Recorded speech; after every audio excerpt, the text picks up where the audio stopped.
क्या petrol diesel के दाम बदलेंगे या फिर ये सिर्फ बड़े देशों के बीच एक और रणनीतिक खेल है?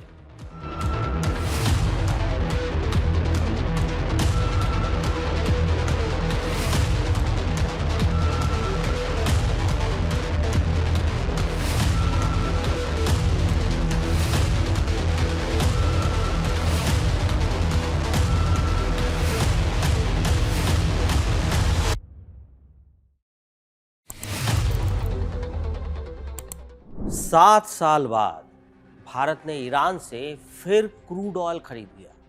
सोचिए, ईरान पर सैंक्शन चल रहा है, उससे कोई तेल खरीद नहीं सकता, और वो भी ऐसे वक्त में जब दुनिया की सबसे अहम समुद्री गली स्ट्रेट ऑफ हॉर्मुज तनाव, सैन्य गतिविधियों और सप्लाई रुकावटों से जूझ रही है। सवाल उठता है, क्यों अभी, कैसे? क्या अमेरिका ने अचानक अपने सख्त रुख में कोई नरमी दिखा दी है, या भारत ने कोई नया आर्थिक या कूटनीतिक रास्ता निकाल लिया है? और सबसे अहम, क्या इसका असर आपकी और हमारी क्या जेब पर पड़ेगा? क्या पेट्रोल डीजल के दाम बदलेंगे या फिर ये सिर्फ बड़े देशों के बीच एक और रणनीतिक खेल है? आज हम इस पूरी कहानी को खोलेंगे परत दर परत, सिर्फ फैक्ट्स के साथ, आसान भाषा में, ताकि आप समझ सके कि इस 7 साल बाद वाली जो हेडलाइन है, इसके पीछे का असली सच क्या है। तो सबसे पहले खबर क्या है और 7 साल बाद का मतलब क्या है? देखिए, मई 2019 एक अहम मोड़ था।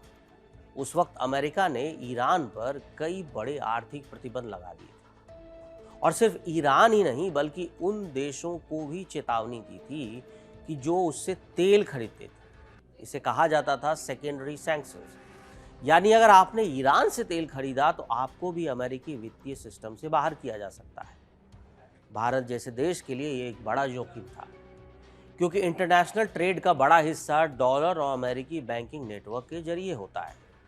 नतीजा, भारत ने मई 2019 के बाद ईरान से तेल खरीदना लगभग बंद कर दिया।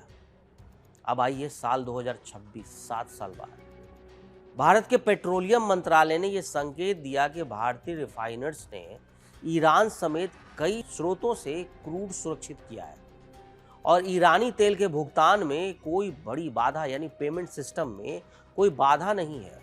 ये थोड़ा टेक्निकल टर्म है, लेकिन असली सवाल यह है कि अभी क्यों? तो इसका जवाब सीधा जुड़ा है वैश्विक सप्लाई चेन से। मिडिल ईस्ट में बढ़ते तनाव और खासकर स्ट्रेट ऑफ हॉर्मुज में रुकावटों ने पूरी दुनिया के तेल बाजार को हिला दिया। समझना होगा कि दुनिया के कुल समुद्री तेल व्यापार का बड़ा हिस्सा इसी रास्ते से गुजरता है।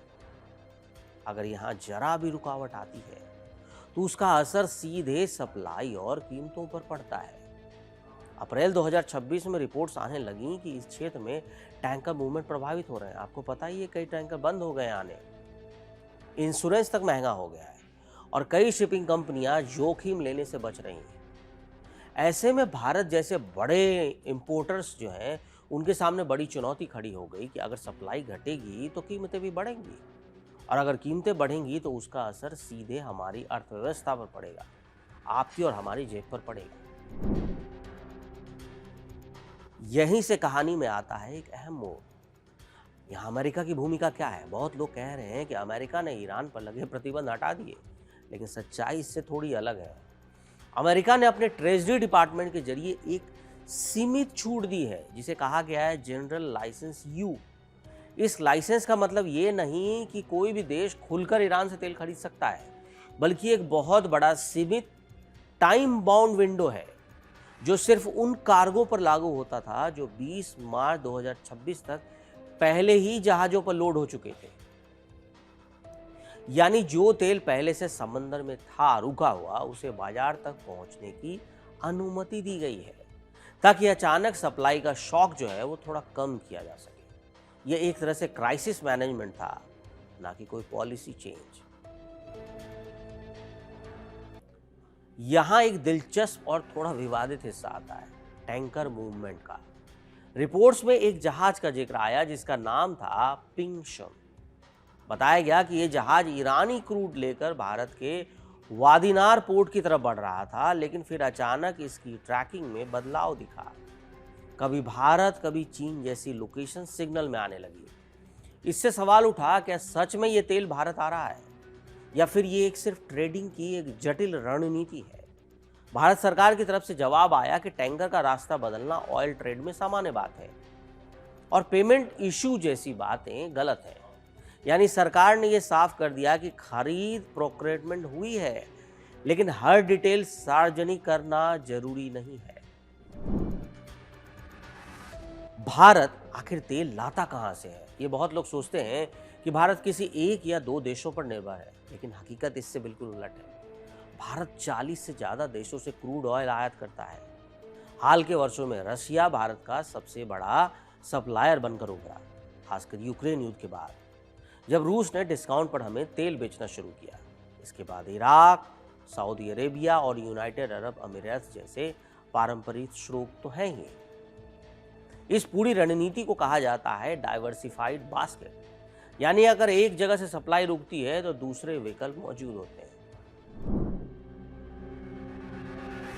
तो फिर ईरान की वापसी का मतलब क्या है? असल में यह मुख्य सप्लायर की वापसी नहीं, बल्कि ऑपरेशन बैरल का खेल है। ईरानी क्रूड भारत के लिए नया नहीं है। 2019 से पहले एक महत्वपूर्ण स्रोत था। इसकी खासियत ये थी कि यह भौगोलिक रूप से पास है और कुछ भारतीय रिफाइनरियों के लिए तकनीकी रूप से अनुकूल है और कई बार बेहतर कमर्शियल शर्तों पर मिलता है। लेकिन बैन के बाद, यानी सैंक्शंस के बाद, इसका जोखिम बढ़ गया, खासकर बैंकिंग, इंश्योरेंस और शिपिंग में। अब 2026 में जब सप्लाई संकट पैदा हो गई और अमेरिका ने सीमित छूट दी, तो ईरानी तेल अचानक एक आपातकालीन विकल्प बन गया। अब सवाल कि इसका असर आप पर और हमारी जेब पर क्या होने वाला है? तो सीधे शब्दों में कहें, तुरंत तो नहीं, लेकिन अप्रत्यक्ष रूप से जरूर होगा। अगर बाजार में सप्लाई बढ़ती है तो ग्लोबल ऑयल प्राइस पर दबाव कम होगा, लेकिन एक दो टैंकर से पेट्रोल के दाम अगर सोच रहे हैं कम हो जाएंगे तो शायद ये नहीं हो सकता। लेकिन ये एक लंबी चेन है। Global price, refining cost, tax structure सब मिलकर तय करते हैं कि आपको पेट्रोल कितने में मिलेगा। हाँ, इतना जरूर है कि अगर सप्लाई शॉक को कंट्रोल किया गया तो कीमतों में तेजी के उछाल को रोका जा सकता है। अब देखिए, विदेश नीति पर इसका क्या असर होगा। तो भारत को हमेशा एक बैलेंस बनाकर चलना पड़ता है। एक तरफ ऊर्जा की जरूरत है, दूसरी तरफ अंतर्राष्ट्रीय नियम है और प्रतिबंध, ये सैंक्शन जो चल रहे हैं। अगर लाइसेंस खत्म हो जाता है और भारत फिर भी खरीद जारी रखता है तो ये जोखिम भरा कदम हो सकता है। लेकिन अगर भारत सिर्फ इसी सीमित विंडो का इस्तेमाल करता है तो ये एक स्मार्ट नियमों की तरह, तो एक स्मार्ट मूव हो सकता है, एक स्मार्ट फैसला माना जा सकता है। अगर ये टेम्पोररी लाइसेंस खत्म हो गया तो क्या होगा? तो वही ट्रांजैक्शनल जो आज वैध है कल अवैध हो सकता है। शिपिंग कंपनियां पीछे हट सकती है, इंश्योरेंस महंगा या बंद हो सकता है और बैंकिंग चैनल रुक सकते हैं। यही वजह है कि कई रिफाइनर्स बहुत सावधानी से ये कदम उठा रहे हैं, क्योंकि ये सिर्फ तेल खरीदने का मामला नहीं है, बल्कि पूरे इंटरनेशनल फाइनेंशियल सिस्टम से जुड़ा हुआ है। अब आप समझिए कि अगर पूरा फाइनेंशियल सिस्टम कैसे जुड़ता है। मान लीजिए आपने तेल खरीद लिया सैंक्शंस में, तो दुनिया का जो फाइनेंशियल सिस्टम चल रहा है उस पर राज किसका है? अमेरिका का। अमेरिका चाहे तो एक झटके में किसी भी देश में जो ऑनलाइन ट्रांजैक्शंस होते हैं, जैसे भारत में आप लोकल ट्रांजैक्शन की बात छोड़ दें, जो इंटरनेशनल ट्रांजैक्शंस होते हैं वो सारा अमेरिका से जुड़ता है। अगर अमेरिका चाहे तो एक सेकंड में ये सारा ट्रांजैक्शन बंद कर देगा, तो फिर पैसा ना जाएगा ना आएगा। तो एक तरह से समझिए बैंकिंग सिस्टम ठप हो जाएगा। इसीलिए दुनिया के बड़े देश इससे डरते हैं और हर कोई दुनिया का जो बड़ा देश है, चाहे भारत ही क्यों ना हो, वो चाहता है कि हम अपना ट्रांजैक्शन यानी पेमेंट सिस्टम डेवलप करें, ताकि अमेरिका की जो बादशाहत है या अमेरिका की जो कहें दादागिरी है वो बंद हो जाए। लेकिन अभी वो दूर की बात है। तो अगर एक लाइन में समझें तो भारत ने ईरान से तेल इसलिए नहीं खरीदा कि अचानक दोस्ती बढ़ गई, बल्कि इसलिए खरीदा क्योंकि वैश्विक संकट में हर देश अपने विकल्प खोलता है। अमेरिका ने भी प्रतिबंध नहीं हटाए, बस एक छोटी सी विंडो खोली ताकि बाजार में फंसा तेल बाहर आ सके और कीमतों का दबाव थोड़ा कम हो। अब आगे क्या होगा तो ये इस बात पर निर्भर करेगा कि ये विंडो कितने समय तक खुली रहती है और भारत अपने 40 प्लस सप्लायर वाले मॉडल में ईरान को कितनी जगह देता है। कहानी सिर्फ तेल की नहीं है, ये रणनीति की है, समय की है और उस संतुलन की, जहां हर फैसला सिर्फ आर्थिक नहीं बल्कि राजनीतिक और वैश्विक असर वाला होता है। यही वजह है कि 7 साल बाद वाली ये खबर सिर्फ एक हेडलाइन नहीं बल्कि बदलते हुए वैश्विक समीकरणों की एक झलक है।